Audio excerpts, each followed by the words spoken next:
Hello student, welcome in my biology classes. This is Julie Goyal. हम पढ़ रहे हैं 11th क्लास का chapter number 7 structural organisation in animal.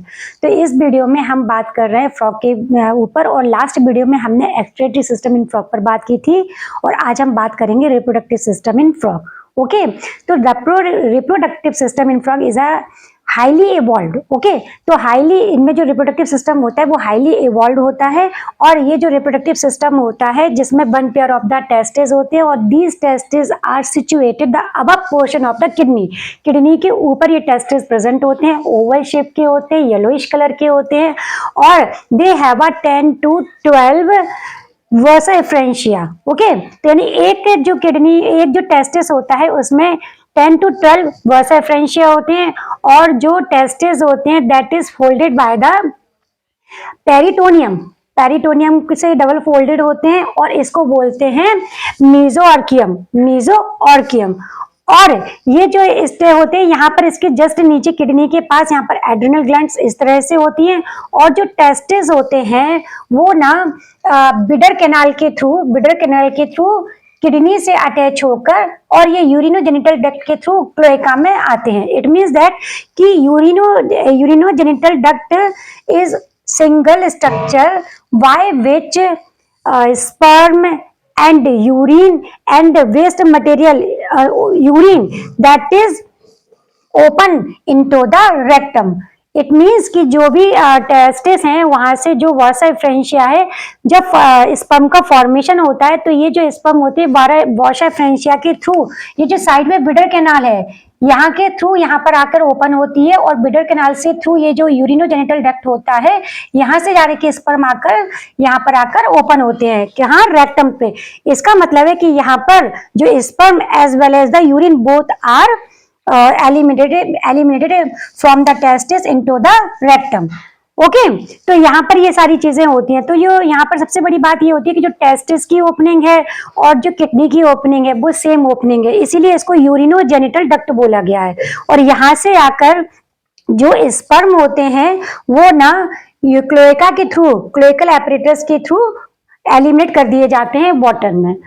Same इसी तरह से थोड़ा सा डिफरेंस है फीमेल फ्रॉग में, कि यहाँ पर जो मेल रिप्रोडक्टिव सिस्टम है उसमें सेपरेटली ओपनिंग होती है किसकी, ओवम की इनटू द रेक्टम।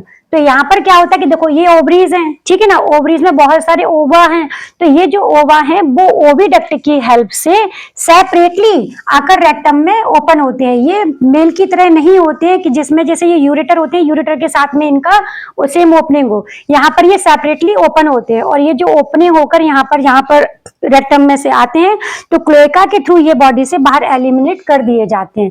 केवल इतना सा डिफरेंस है, बाकी सारी प्रोसेस एक ही जैसी है। बहुत ही सिंपल है बेटा, इसमें फ्रॉग के बारे में कुछ भी ज्यादा टफ नहीं है।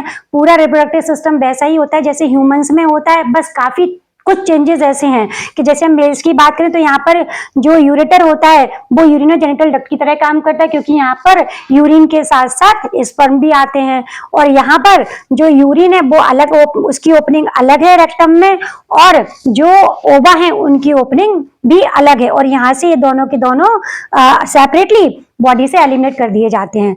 अब at the time of the breeding period, जब ब्रीडिंग पीरियड होता है तो at the time of the reproduction both male and female secrets their gametes into the water, यानी कि मेल और फीमेल जो अपने गैमीट्स होते हैं वो वाटर में छोड़ देते हैं, और एक बार में जो फीमेल होती है वो 2500 to 3000 एग प्रोड्यूस करती है, 3000 एग्स प्रोड्यूस करती है वाटर में। और यहाँ पर जब वाटर में फ्लोट करते करते जो ओवा होते हैं, जो अरेंज होते हैं, वहीं पर आकर स्पर्म इससे फ्यूज कर जाता है तो फर्टिलाइजेशन हो जाता है। इसके पॉइंट पर हम कह सकते हैं there is a external fertilisation takes place inside into the frog. Getting my point? तो यहाँ पर क्या है, जो फ्रॉग होगा फिर वो जायगोट बनेगा, फिर सारी प्रोसेस स्टार्ट होंगी। और जो इनका there is a one specific characteristics in frog that is a metamorphosis. इसमें मेटामॉर्फोसिस भी देखने को मिलती है। तो मेटामॉर्फोसिस में क्या होता है, as we know very well, छोटी क्लासेस से हम पढ़ते चले आ रहे हैं, that is metamorphosis. It means when the newborn doesn't resemble to their parents. Okay, it will take take the time for the resembling to their parents. It means कि जो भी यंग वंस होते हैं, जैसे एग से zygote बना, embryo बना, फिर जो एक फ्रॉग का जो पूरा एडल्ट में चेंज होगा तो वो अपने पेरेंट्स की तरह नहीं दिखाई देते हैं, वो ना एक टैडपोल लार्वा कहलाती है, जो एक की स्टेज होती है। जैसे कि आपने कभी देखे मच्छर अपने एग्स कहाँ प्रोड्यूस करता है, वो वाटर में करता है, और आपने देखा होगा पानी में कभी कभी छोटी छोटी सी इल्लियां सी दिखाई देती है, कैटरपिलर टाइप का। These are the mosquitoes. कई बच्चों को पता है, कई लोगों को नहीं पता, तो उनके लिए शॉकिंग न्यूज हो जाती है थोड़ी सी। तो यहाँ पर भी मेटामॉर्फोसिस होती है, क्योंकि जो मॉस्किटो है जिन्होंने अपने एग प्रोड्यूस किए तो डायरेक्टली अपने पेरेंट्स की तरह नहीं दिखते हैं, वो ना उनमें विंग्स होते हैं ना कुछ होते हैं, और वो तो एयर में होते हैं और ये ना वाटर के अंदर होते हैं। बिल्कुल इसी तरह से फ्रॉग में होता है कि फ्रॉग जब एग प्रोड्यूस करते हैं तो उनसे निकलने वाले जो एग होते हैं उनमें फर्टिलाइजेशन होता है, तो उसमें जो पहली स्टेज आती है उसको टैडपोल लार्वा बोलते हैं। क्या बोलते हैं? Tadpole larva. कि अगर हम यहाँ पर बात करें कि ये मिच्योर ये टैडपोल लार्वा होते हैं, वो फिश लाइक स्ट्रक्चर होते हैं, ठीक है ना। और ये फिश लाइक जो स्ट्रक्चर होते हैं तो वो बिल्कुल इसको टैडपोल लार्वा बोलते हैं। टैडपोल लार्वा बोलते हैं, इनमें टेल होती है। तो पहले जब एग प्रोड्यूस होगा तो टैडपोल बनेगा, फिर उसके बाद लिटिल यानी कि अर्ली स्टेज का फ्रॉग बनेगा जिसमें भी टेल होगी। तो यहाँ पर हमने लास्ट वीडियो में जब लास्ट में एंडोक्राइन सिस्टम पढ़ाया था तो उसमें बताया था कि frog have a specific hormones that known as the thyroxine that is secreted by the thyroid glands.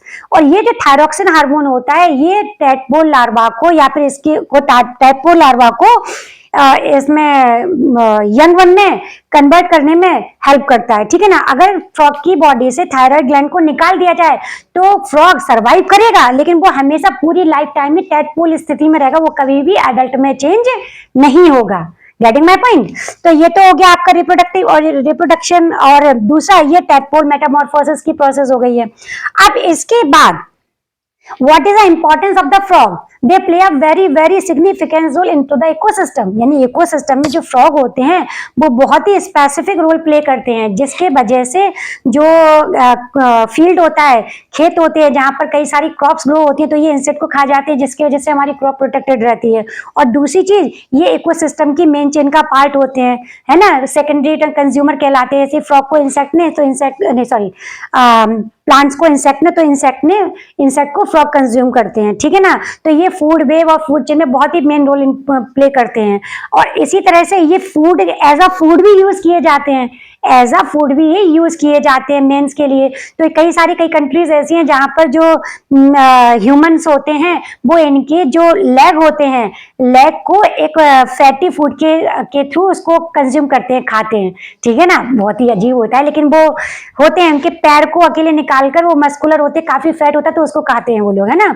तो यहाँ पर उनका ये यूज होता है। तो यानी कि जो फ्रॉग है वो बहुत ही इंपॉर्टेंट रोल प्ले करते हैं ह्यूमन वेलफेयर के लिए। एक तो वो क्या करते हैं कि इकोसिस्टम में बैलेंस बनाने का काम करते हैं, दूसरा वो ह्यूमंस के लिए भी एज अ फूड यूज किए जाते हैं। आई होप बेटा समझ में आई होगी वीडियो। अगर समझ में आती तो प्लीज लाइक एंड सब्सक्राइब जरूर करें और अपने फ्रेंड्स के साथ शेयर भी करें। Thank you.